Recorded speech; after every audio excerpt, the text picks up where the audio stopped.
Well, you got involved with the Shirelles in the 60s, right? What's that? You got involved with the Shirelles in the 60s. I created the Shirelles. Wow. I promoted the Shirelles. Wait, did I you put say 10 what? records in the top 100 for the Did you Shirelles. say what? Wow. You know, Yeah. and I left the company Did you say what? because of Florence Greenberg, the Jewish mother. You know, some guy that ripped us off for about 90 grand. Go back. Asked her for a job, Okay. and she gave him a job. So I said, "Well, you give him a job, I'm not going to be here," and I left. Basically, that's why I left. I left there after I had at least 10 records in the top 100. Well, after those 10 records, they didn't really do much after the 10 No, records. and when I left, the whole company died. They went out of business a year after I left. Check this out. 3 years later, I'm playing we played corporate functions here. Yeah. And we opened up for Jay Leno. We've opened up for Smokey and the Temptations. Now, we opened up for the Shirelles here at the Desert Springs Marriott. And I'm talking to the management backstage.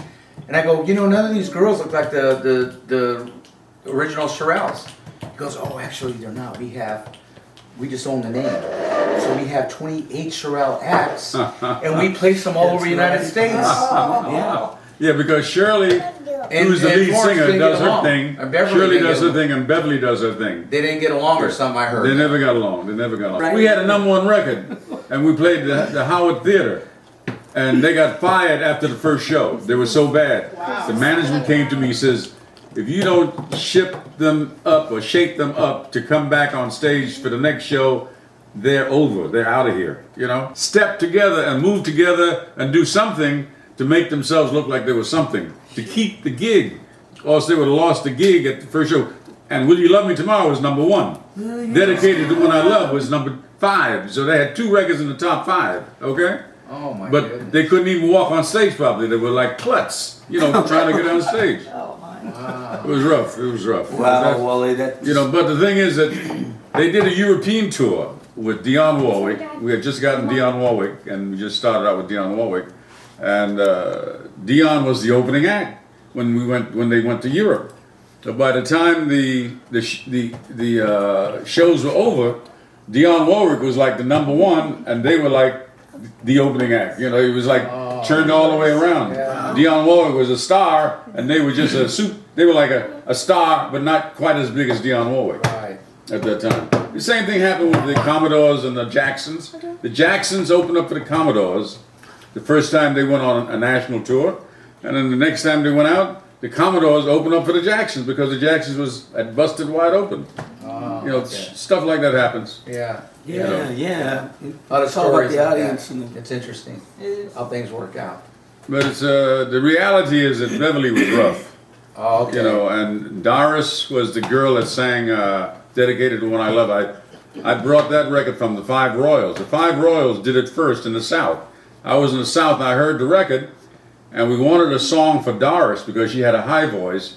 So I brought it to Florence and the Scepter, and I said, this is a perfect song for Doris. And then she had her son copy the arrangement almost to T, like what the Five Royals were, and made it a song for Doris. And that's how we got Dedicated to When I Love. Oh, okay. Interesting. Carole King wrote Will You Love Me Tomorrow? And Carole King did the strings, and King Curtis was the leader of the session. He got the rhythm, and Carole King wrote the string arrangements, and she wrote the song also. So we did that in the basement of 1650 Broadway. Wow. That's a great song. Yeah. Carole King just did it on And tour the thing with is, they James hated the song. The Oh, they Shirelles did? hated the song. Shirley, for some reason, couldn't sing the song through. He had to like punch in, will you love? He had to punch it in to get it together. Luther Dixon, the producer, punched her words in piece by piece. And she couldn't get it all together. She couldn't do it all together. She couldn't stay on key and do it all together. Oh my gosh. Wow. So it had to be. It was rough. It was rough. Hey. Wally, what makes them stay? I mean, for them to go to that trouble to do that, you would think they're just, you know what, we can't use it, let's get someone else. It's all according to the producer. The producer that produces a record can make you like shit, or they can make you like honey. And some people have honey and they turn it into shit, and some people have shit and they turn it into honey. Now here's my point. Wally, check it out. Now when they're singing, how was she live? Or was it recorded? Well, once you have 'cause something to couldn't listen use- to it and you can rehearse with it, you can almost just like copy. She copied herself. Yeah, and she so learned how to it took her sing. that long. You learn how to sing it from Wow. listening to the record. Listen to the record, you learn how to sing Wow. it. You know? Like that. Yeah. And it keeps you, you know, it's like you hear yourself and you sing and you just, you know, learn it because it's there. It was really fast. I love But the producer, Luther Dixon, put it there. Same thing with the Isley Brothers. Isley Brothers, I brought the song to Luther on Twist and Shout. My buddy wrote it, Bert Burns wrote it, and a friend, and I said, yeah, this sounds like a hit. So I gave it to Luther, and he showed it to them. They said, no, that's a piece of shit. We don't want to do that shit. You know? So meanwhile, under duress, they recorded it one night, and then broke up all the furniture in the studio and left. You know, because they hated the song. Twist and Shout. The Isley Brothers. Isley Brothers, when they first did Twist and Shout. Twist and Shout. They didn't like the song. When they recorded Twist and Shout, they hated the song. Oh, and thought wow. that was a piece of shit. That was a copy of Shout and this and that and all kinds of crap because they didn't find it. I found it. Okay, I gave it to Luther to do it with them because I believed it was going to be a hit. Yeah. So Luther recorded it because Luther did basically everything I told him to do because every hit that he had, I picked it to make it, to promote it and market it. So all the hits that Scepter Wand had, I basically was behind it all the time as far as making it happen because he would bring something to me and says, what do you think of that? I said, no. You know, if it doesn't sound like it's going to get together on had the a good street. ear for, yeah, I hear yeah, it for you the just street. had a good You know, ear, yeah. if it's not good for the street, it's not happening. Yeah. Wow. So we did the Twist and Shout. They hated it. They broke up all the furniture, left the studio, and told Luther to kiss their ass and whatnot, or whatever. So Luther stayed there all night till about 4 or 5 o'clock in the morning. Called me about 5 o'clock in the morning. He says, "Come here, I got something for you to hear." So he had mixed Twist and Shout, and he made 10 acetates for me to take to Philadelphia or wherever I wanted to go with it to get it started. And that's what I did. I gave it to the Gita in Philadelphia. I don't know if you heard of the Gita. He's a DJ. He's involved in a lot of the doo-wop shows and stuff like And that. the Philly sound. Yeah, and I gave him all 10 copies. I Wow. said, break the record. Within a week, we were back ordered 10,000 records in Philadelphia on that song.